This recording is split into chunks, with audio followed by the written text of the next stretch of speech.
Wherever you are in life, you never forget the neighborhood. This is the show that talks all about real estate. Hear it from the industry professionals. Join host Kevin Kalbeck from Realty Executive Cornerstone and Eddie Martinez from MSB to learn what the neighborhood pulse is. Today, how to thrive and survive in a shifting market. Kevin, how are you?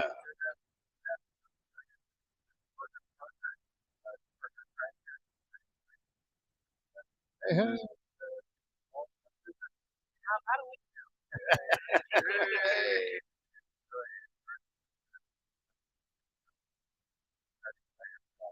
Ooh,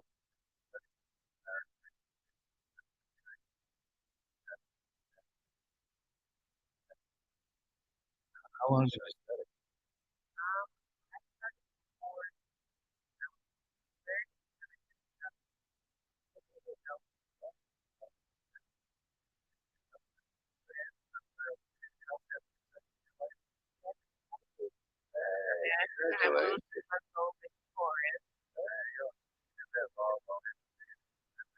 Wow.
We're asking.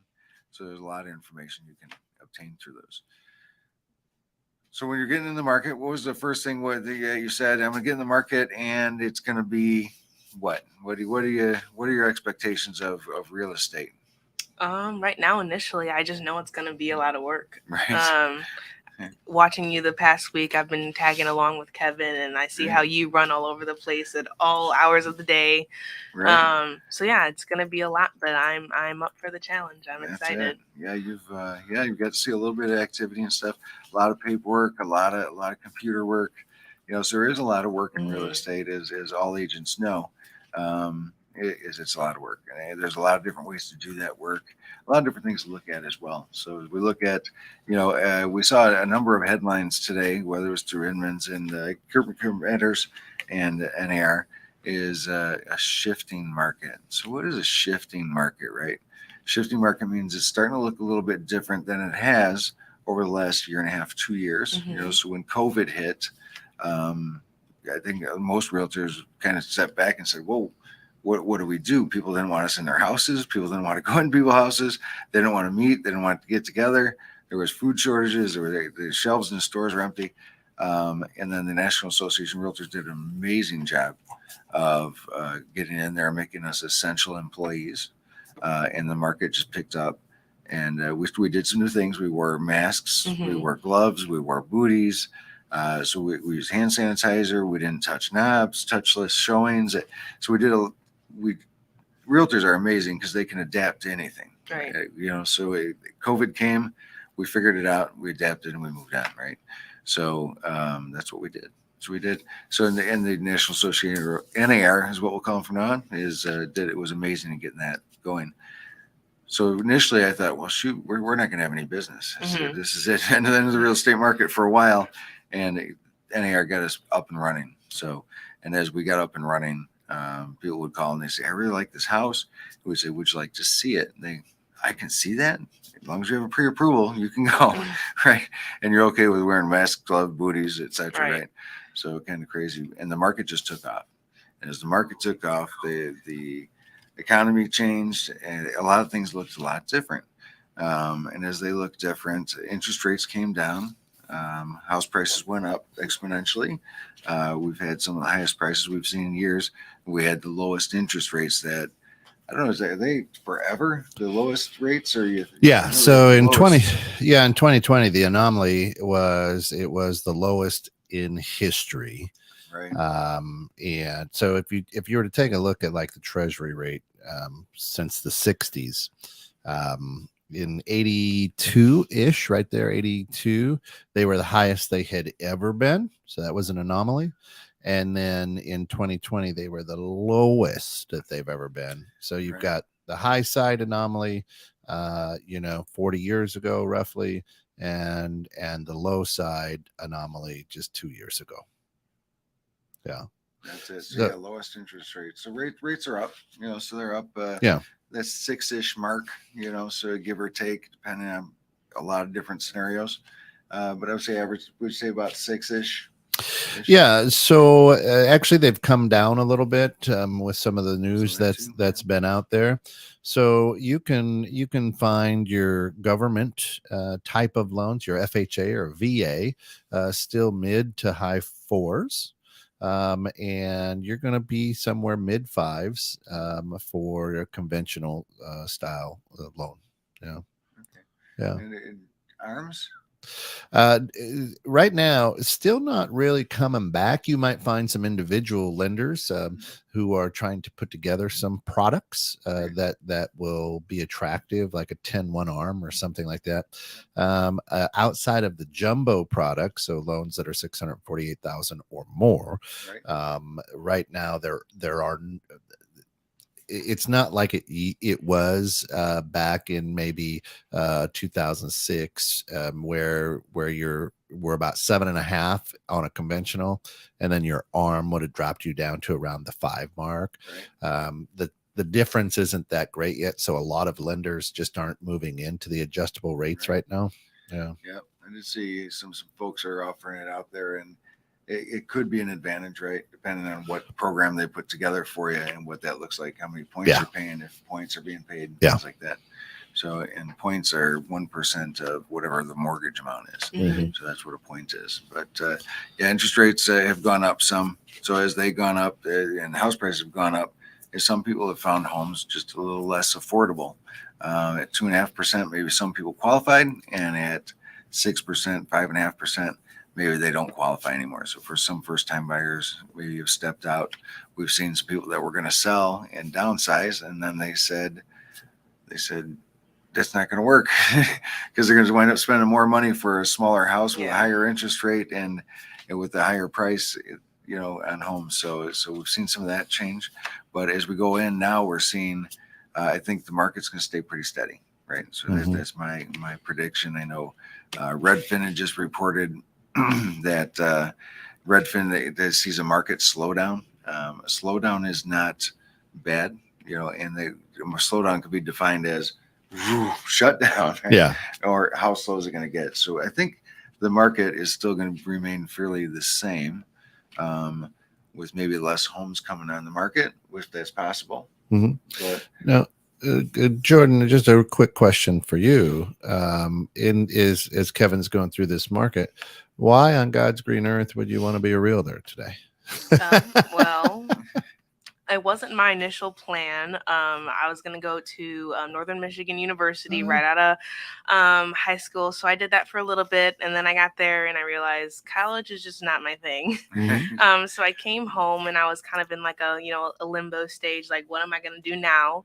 And Kevin actually helped my parents find a home, so Okay. I would go with them on showings and stuff, and I was like, like I could get into this. I kind of like this, so yeah, so I reached out to Kevin, and he's been my mentor ever since. He Yeah. helped me throughout the entire process of taking my courses. He's been very supportive. So yeah. Yeah, giving her some resources before you get your license, so you Mhm. get that jump start on things Yeah. and more information to take in.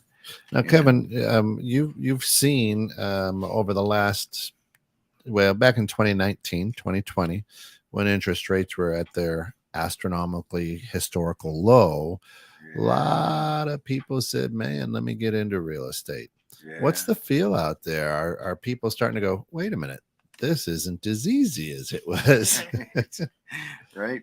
So the market's still active, and I think some people are feeling that squeeze. In a shifting market, people are going to do that. It's going to be that, maybe less homes, dollar amounts. I think will stay similar, Mhm. or I think they may soften a little bit, but still we're at record high prices. So I think that's going to be fantastic. But I see some agents asking themselves that question: is what do I do? What do I do? How do I stay busy if the market starts to soften and there's not as many homes and I can't make as much money to pay my bills or whatever the case is, whatever dollar amount that is one is I say, go back to your business plan, and redo it. Maybe it's a good time to revisit that. I know it's not the end of the year, but we're about halfway through the year. Good opportunity to go to your business plan and say, okay, what did I say at the beginning of the year that I needed to do in order to make? How many listings did I have? How many phone calls did I need to make? How many mailers did I need to send? How many past clients do I need to call? And we can get you a copy of a business plan if you don't have one. If you don't have one, now is a perfect time to start. Yeah. Because it lays out, what do you need to do to be successful? And you start out with, how much money do I need to make? And what's your motive? Why? What is your why? Right? Yeah. We always, no matter what you do in life, you always have a why. What's your purpose? Nobody does anything just because, I don't know, I just showed up. Unless I drag you along, and then maybe it just showed up. Then you're there. But you should have a plan. You should have a why. So that's the big thing, is find out what your why is. And if your why is money, then you're probably in the wrong business, right? So if you're Really? looking there, I think so. Yeah, I don't think money's a motivator short term, but I think there's got to be a bigger why than money. I think it's got to be because you love people, you love serving. It could be, I want to raise Johnny, my son Johnny, and I need to make this dollar amount to help him out. But the why is money, but Johnny is really her why, right?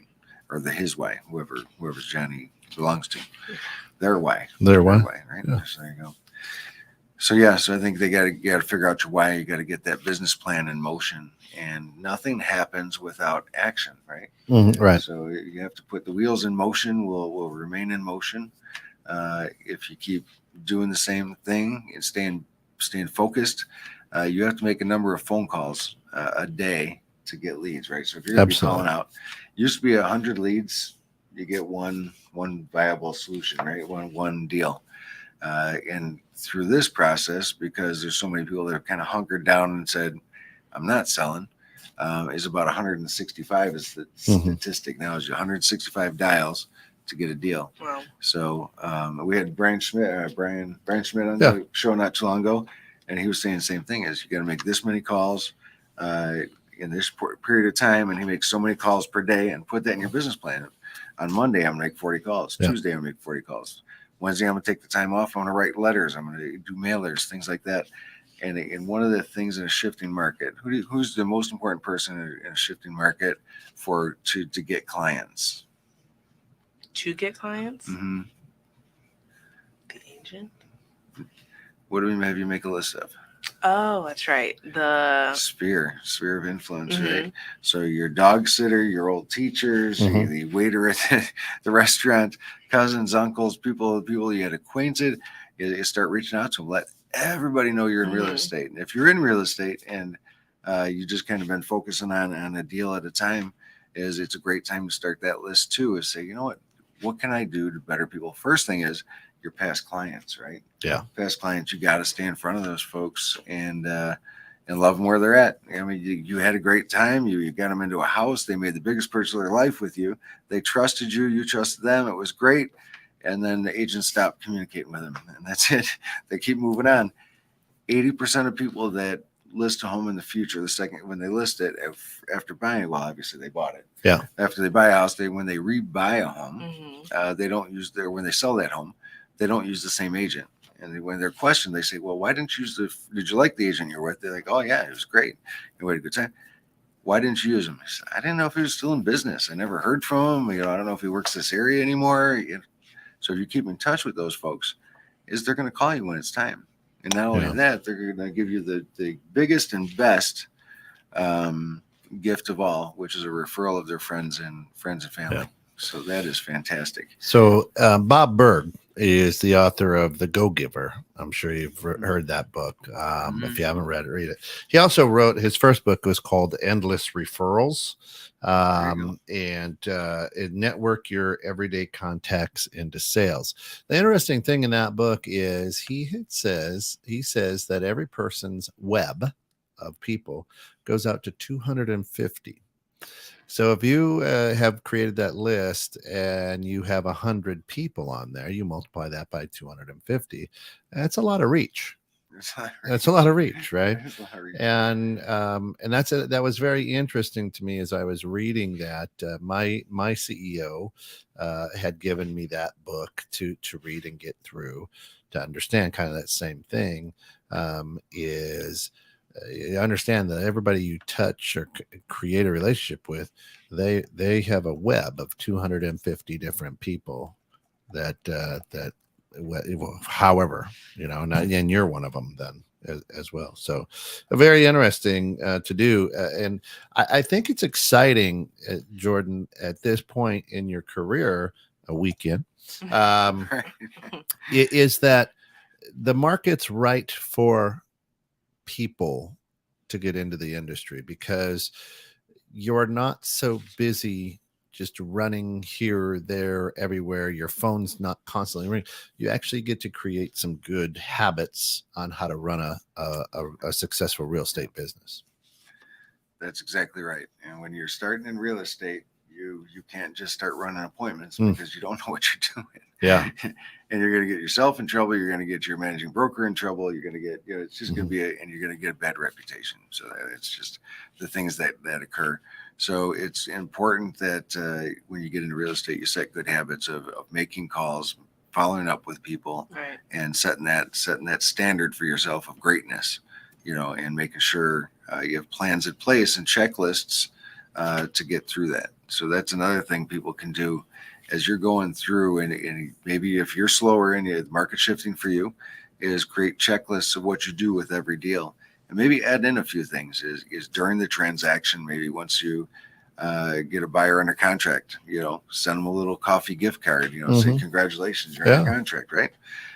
So after the inspection, after AI, and the inspection is passed and we negotiate any terms for the inspection and turn your reviews over, maybe send another little gift or something. And it could be anything. And when you meet people, ask them questions. Yeah, that's really what real estate's about, is asking questions and learning about folks and saying, what do you like? And if you're with them, you should find out what their favorite candy bar is, what their favorite cookie is, what their favorite soft drink is.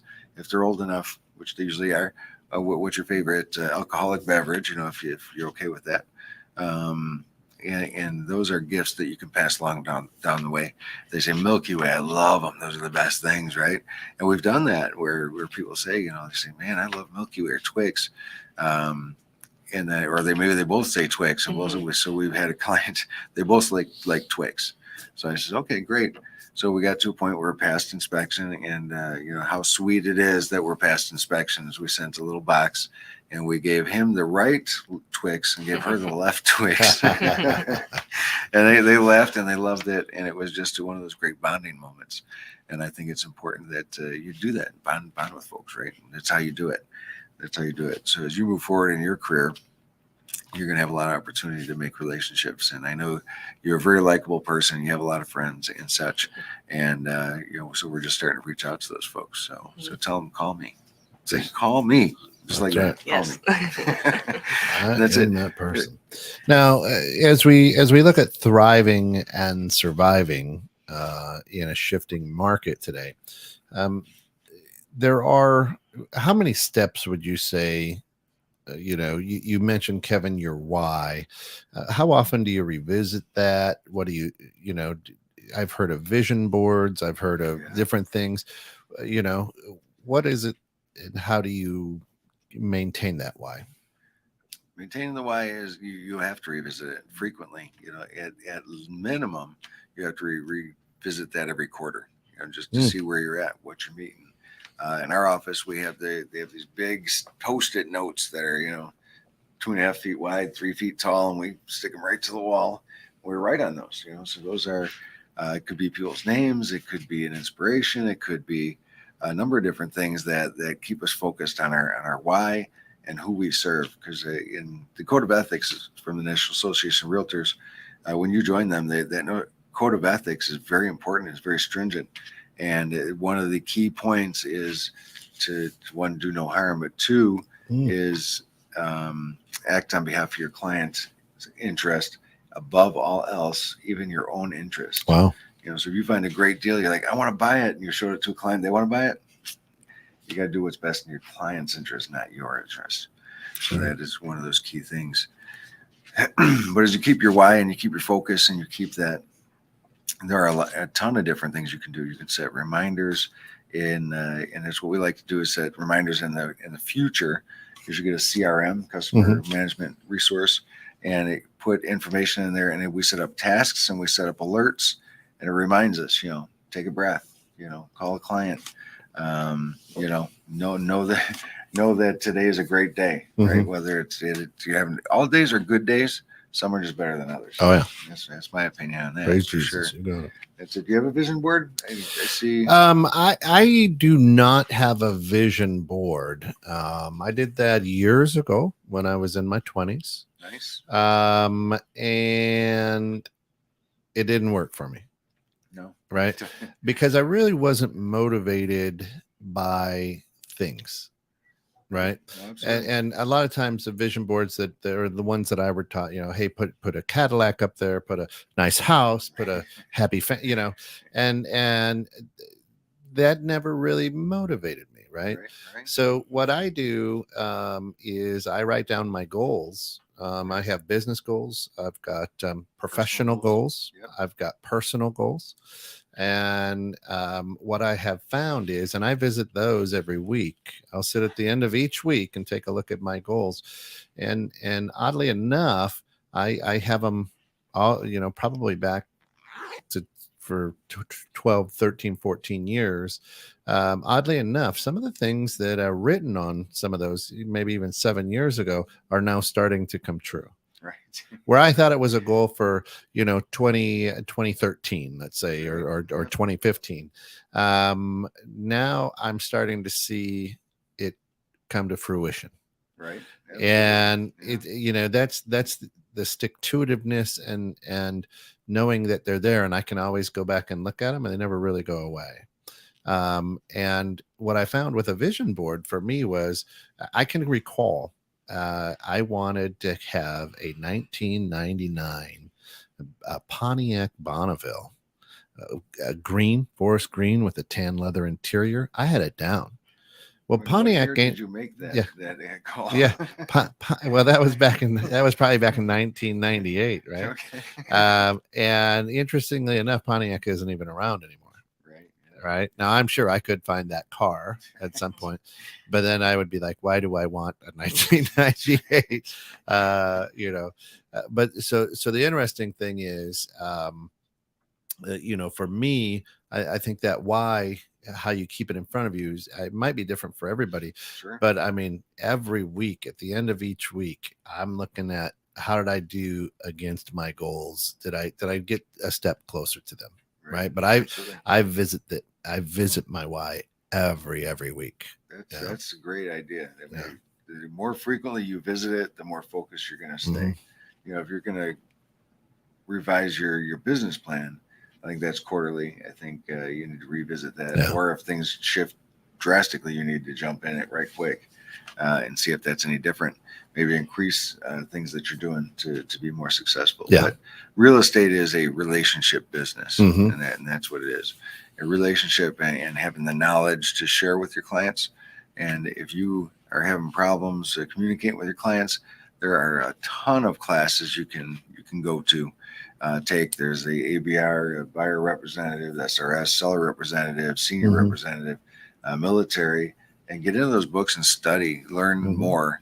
Your clients are going to love you more, educated you are, and you're going to be able to serve your clients better, knowing stuff. Yeah, I think a way to thrive and survive in this shifting market and weird times is over on the whiteboard here in the studio. I've got the rules for success, right? And there's 10 of them, and number 5 is learn from greatness. I stole these from Kobe Bryant. He was an NBA. Yep. He's awesome.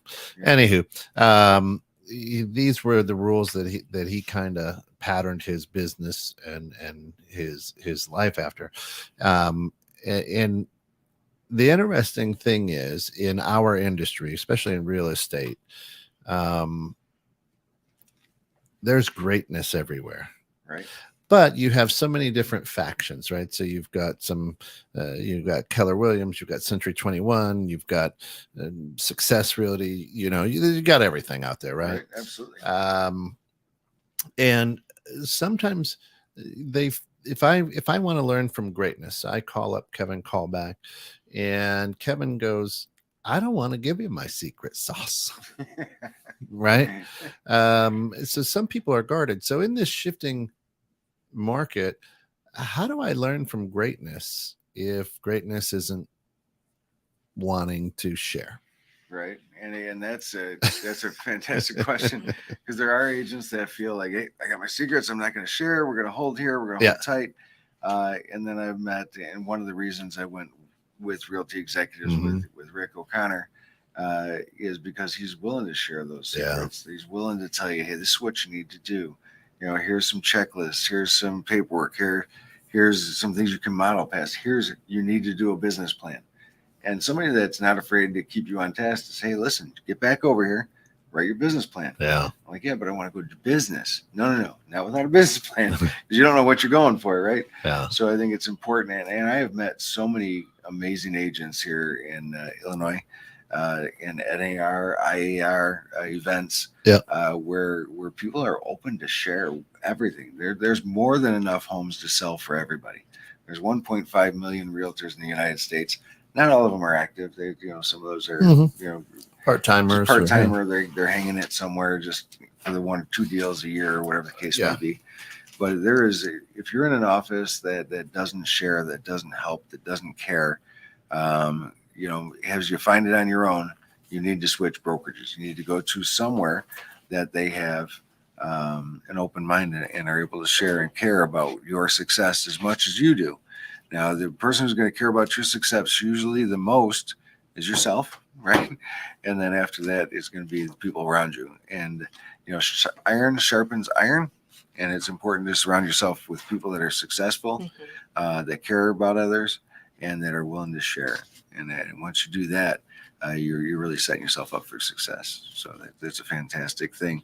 And that was, like I said, when I joined Realty Executives, Rick had actually sold one of my houses. And so then I did the same thing. I went over to him and he started sharing, enjoyed the interaction, enjoyed the transaction. We sat there and he showed me the possibilities and the opportunity and how he runs things, and opened up his book of surprises. I'm like, oh my goodness. So in other places I had been were just like Kent was talking about. I worked for, it's out of business now. So real estate, Century 21 Real Estate, Northlake.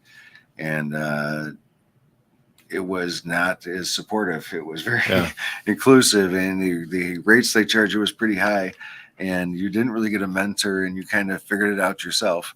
They gave me a box of Zig Ziglar tapes. They said, go listen to these. Love Zig. And they gave me a phone book. Back in the day, there's phone books, believe it or not, where you'd look out in there and there'd be people's telephone numbers. And we called, and I would sit down in the basement by myself, calling for hours of rejection. You know, if I get, you know, every 100 calls or so, you get, oh my gosh, like somebody talks to me and they're interested, asking questions. But if you don't know the answers, then it's a little challenging, right? So you need that partner to help you. Well, that was work back through those. before. I mean, you were like that way back then. It was like, hey, Molly, connect me to, right? I mean, No, no, we didn't have the old switchboard. Plug it in the switchboard there. No, not quite. it was We before still caller had ID. You know, fax machines were our most popular thing. Right. People signed in person. They had these big phone books. So when you got the new list of homes came out, it was in a phone book. Oh, You open yeah. it up, you're like, oh my gosh, what's new? And you'd be looking in there, it's crazy. You'd be faxing to every office around the area. I got a new listing. I got an open house. So it was a lot different than Yeah. today. Technology has changed the life and the vision of real estate. People are bidding on a house today. I have listed, and they're not even in the state. They're out of the Yeah. state. They haven't seen the house in person. They trust the people they sent over there, and they submit an offer. So if, you know, we'll see. They may be the best offer. You never know. But that's what we're hoping is. It's just crazy how technology has really changed the face of real estate. And being now, you've been in banking for a lot of years, Kent. Yep. You've seen a lot of change. You've seen a lot of people come and go. Yep. And in your industry, you know, so real estate and Mhm. banking work close in hand. What type of realtor lasts in the business? What would you say? Who have you seen leave that you thought Humble, humble? There you go. right? And what I mean by that is, on both sides now, whether it's lending or real estate, is the people who continue to sharpen their skill set and their knowledge. This industry is so regulated, and there's things you can and can't do. There's things you can't do today that you could 5 years ago. Right. Absolutely. And our politicians are constantly changing regulations, moving the dial, and the ones who don't survive are the ones who just go, yeah, you know, yeah, I'll figure it out. But what I see that the people who stay humble and say I don't know it all, Yeah. and I've got to continue to study, to learn, to sharpen my skill set. I may never get asked that question, but if I do, I want to have the answer. Right. Yeah. Those are the ones who create a great career and create great experiences for their clients. Right. Yeah. And great relationships, right? Yeah. Absolutely. And that's the key. Humility, continued training and education. The people that you see at all the conventions and training sessions Yeah. are the people that are successful, but are networking with people because they don't Mhm. know. I mean, it's different from area to area. You know, we broadcast across the United States, and you know, things are different from area to area. You know, things You know, like that. Another thing that I would say too is know the difference between following through and following up. Right. That's right. Right. Yep. So following through means you're going to do what you said you were going to do. Absolutely. Following up is just checking in. Just checking in. Yep. Right. Checking in. And I think the best realtors, the best lenders, the best people in real estate understand the follow through, Right. and know that that's more important than perhaps the follow up. Yep. Absolutely. Absolutely. And I think with follow through, follow up kind of falls in place, right? Mm-hmm. Just because you're doing both. And I think follow through is probably one of the most important things you could do. Yeah, and you know, here's an example. Here's an example that I'll use is if a realtor, you know, let's say you're a buyer's agent, right? So you're not listing them. I think I'm saying that right? So you're representing me who's buying a house. Correct. Is that a buyer's agent? I That's think. buyer's, Right? yeah, All right, should we'll be. go with that. And I reach out and we're like, hey, you know, I'm looking for a 3-bedroom Cape Cod on the water. You know, this is my dream house. And and there's really none on the market right now, let's say. A follow-up is, hey, how's the week going? Right. Just checking in, right? Yep, yep. I'm still here.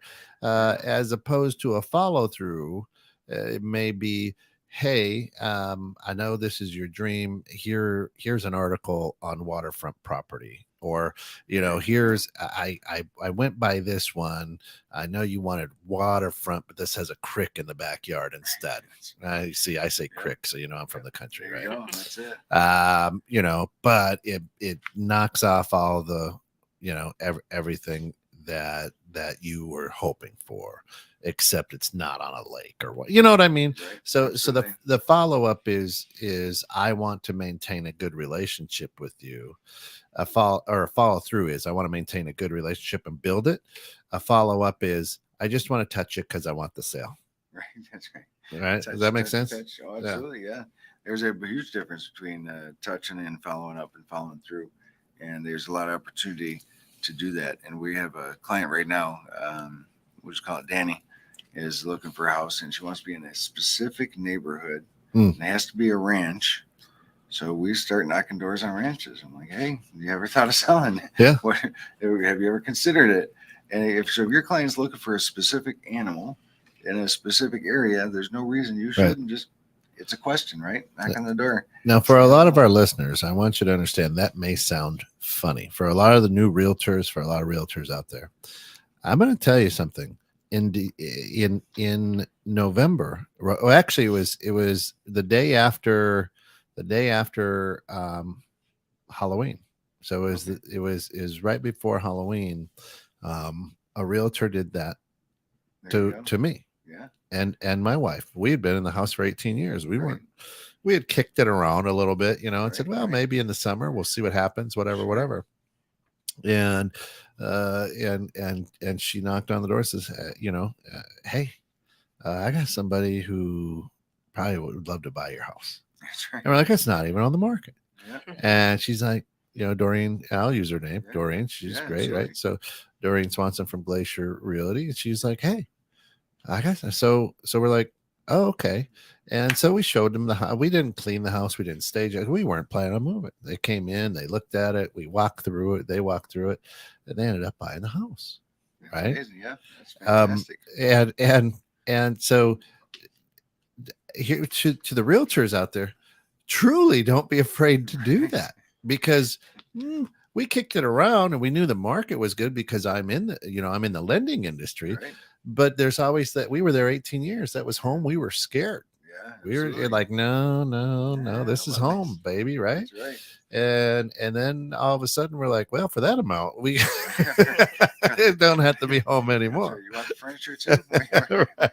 We'll be out. So as weird as it sounds, we needed that nudge by somebody knocking on the door saying, you know what, there's a good family who would love to live here. Yep, absolutely. And we were like, works. Okay. Yeah. And then so I reached out to Kevin, and this is the God honest truth is I reached out to Kevin because years ago, maybe 10 years ago, I told Kevin, I said, if we ever move, I'll use you. Yep. But here this person came in out of the blue. So I asked Kevin, I said, listen, are you okay with this? Because I promised you that, this would be it. And he goes, that's all right. I'll help you find a house. And by gosh, he did. Right. He did. Yeah. And every day, every day and here's how weird it is, realtors, that I want you to understand something that probably a lot of your clients don't tell you. Every day, I'm thankful for Kevin and I'm thankful for Doreen. Every time I pull into my driveway, because our house is our dream house. It's beautiful. Yeah, it's more than what we could ever have asked for. We got very lucky, and I will say that, but it was from the hard work that Kevin did. And so every day that I pull into my driveway after work, I'm very, very thankful. And I always, thank God that, they put Kevin and Doreen in our lives at that time. Because the timing was just perfect. It was, the dominoes all were right there. You gotta love that. That's for sure. So as Kevin says that, a lot of realtors out there and a lot of people who follow us are probably saying, oh my God, yeah, sure. This guy's out of his skin. Nope. let me tell you, that's how we moved ours.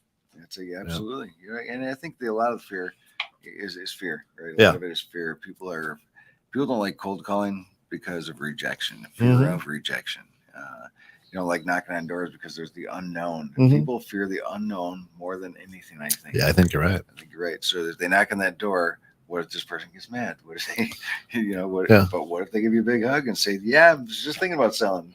Let's go, come on in, right? Well, that's the key. Well, and around here too, there's probably a lot of people who are like, I would love to move to Tennessee, and I'll use Tennessee because everybody in Illinois wants to move to Tennessee. Seems like right. So I'd love to move to Tennessee, but I don't know how. So I'm afraid to make that move. I'm afraid, oh gosh, it's been years, 18, 20 years since we bought a house. I don't want to sell. It's been bothering me, Right. So there's a lot of people who just don't know that fear of the unknown, as you were saying, Kevin.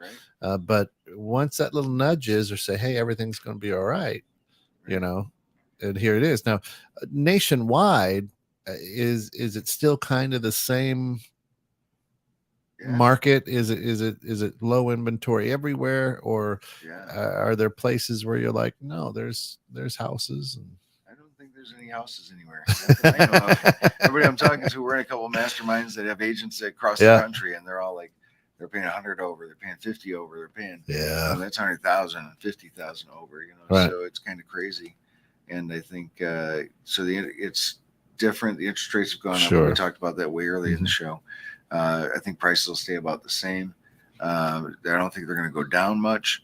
And some people have been washed out of the market. But in a market like that, house prices will start to soften just a smidge. But instead of 20 multiple offers, you might only get 5, right? So it's still a tough market to buy in. Interest rates are up. And when you knock on a door for somebody, even if they say no, and they're like, are you crazy? Knocking on my door asking me if I want to move, is leave that business card, because when they are ready to sell, they're going to go, I want somebody that works like that. Somebody that actually comes to my door, is knocking and says, I got a buyer looking for a house. We're just trying to help them out. And I think that's huge. It's huge. And it's exciting. This is a great market, even if it is a little bit changing, shifting. I think there's a lot of opportunity for everybody. Now, what do you say to a Jordan? It's different for a guy to walk up to a door than it is a lady, right? That's true. So what do you do in those instances, Kevin, or suggest? Yep. So in those instances, one, there's a NAR, pepper spray. NAR does have a good safety class, which is great. We also have showing beacon, which is a button you push if there's a problem. We'll set off alerts and alarms, and we usually know where people are at. So you have to check in with the office and be like, hey, I'm going to be knocking doors in this area from this time to this time. In 30 minutes, they check in. If they don't check in 30 minutes, we're calling them up going, hey, everything okay? What's going on? And our other recommendation is go with partners. Go with 4-leggers, right? So even if you do one person on one side of the street, one person on the other side of the street, you can see each other. You move at the same pace. That would work. You're covering double distance instead of 2 people together going door to door. And that's what we recommend, is bring somebody with you. Let your office know where you're at. Make sure your office is following up with you, and then have apps and pepper spray or Kubotan we picked up the other day. Something to protect yourself. In case, whether it's a loud alarm, a whistle, whatever the case may be. We don't. Some agents are licensed to conceal and carry. In Illinois, that's allowed. In some states, maybe not. Pepper spray. That's right. That's right. Pepper it up, baby. Pepper it up. Because you don't know. It could be a dog. It could be a rabid cat. I don't know. Or it could be an idiot out there, right? There's a lot of different things for sure. Look both ways before you cross the street. Those things we teach you, right? You probably learned that in kindergarten. But there's a lot of opportunities. If you need a business plan, reach out to us. We'll definitely provide that to you. If you need some resources on how to get clients in this tough market, reach out to us as well. We have those forums that will help you. It'll give you a list of things you can do to get your listings up or your buyers up, whatever you prefer, and how to work with those folks to be successful. Our goal is to make everybody as successful and more successful than anybody we know. The other key, I think, for everybody out there listening is just remember the quote unquote busiest branch or busiest office Right. may not be the best This is true. for your career in this shifting market. Absolutely. And I think you have to ask, your client, your agents, you should be sharing with your clients what you do to stay in touch with them. We're Yep. going to call you twice a week. We're going to have an assistant that's available anytime. She always knows my schedule. Call her and she knows where I'm at and what I'm doing. And I can tell you exactly when I can get back with you. So those are the keys, is communication, being safe and working smart. Work smarter, not harder. That's it. No reason for it. And there's a lot of talent out there. If you're at an office that's not sharing or not coaching or grooming you, then you need to move on. And that's the key. Jordan, thanks for joining us today. Awesome having you. Thank you for having Thanks me. for coming in, and we wish you the very, very, very best. Thank Absolutely. You. I appreciate that. You're an amazing person, and we love having you here today. That's it. Thank you. For all of us here at 21.6 The Net, thanks for getting caught in the net. This has been the Neighborhood Pulse. Come back at 3 for In the Know with Steph and Joe.